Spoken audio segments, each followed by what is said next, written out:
Well, Suzanne Evans, it's interesting, isn't it? Because Nigel Farage used the term openly ostentatious, but when you look at these pictures of Louise earlier in the week from Claridge's, I mean, we've got both these pictures here we can look at of before and after covering up with this giant napkin.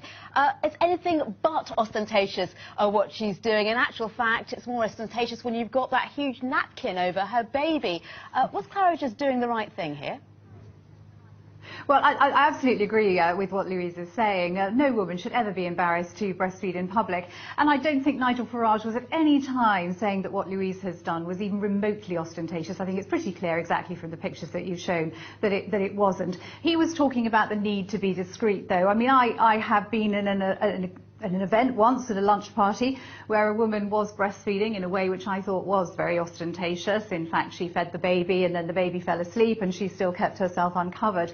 And I think that was the kind of thing that Nigel was referring to. It's about discretion. And most mums, let's face it, want to be discreet. As Louise said, breastfeeding isn't the easiest thing. It's something I struggled with enormously myself. And in fact, I actually used to take a big muslin with me so I could cover up and just make it a little bit easier. So I suppose that's a similar to a napkin. But yeah, let's not make it any more difficult for women, and let's be clear, Nigel Farage said he has no problem with it whatsoever, and if he was running a restaurant, I don't think for a minute he would ask any woman to go and sit in a corner, and that's the bottom line here.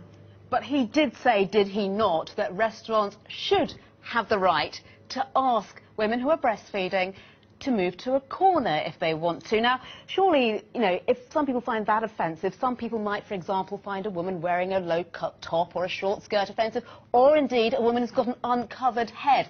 Should restaurants therefore have the right to ask those women to cover up? Is that what we're saying? I think what he was trying to make was more a kind of fundamental observation that at the end of the day, it's an establishment that has responsibility to take due consideration of all its customers. And I think this has got blown out of all proportion, really. I think he was talking about establishments in more general terms. Should therefore, if you take all customers into account, then surely some might be offended by a woman having her head uncovered, for example. Yeah. Should restaurants have the right to ask their customers to cover up in that sense?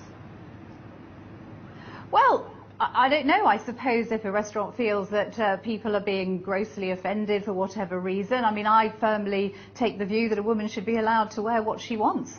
And I can't really think of a situation where an establishment might have to. I think it would have to be a pretty extreme incident for that to happen. But I think it is a fundamental principle that perhaps there's a feeling that too many people who run businesses don't have the right to really run their businesses. I'm sorry to interrupt you again, but I just want to give Louise the last chance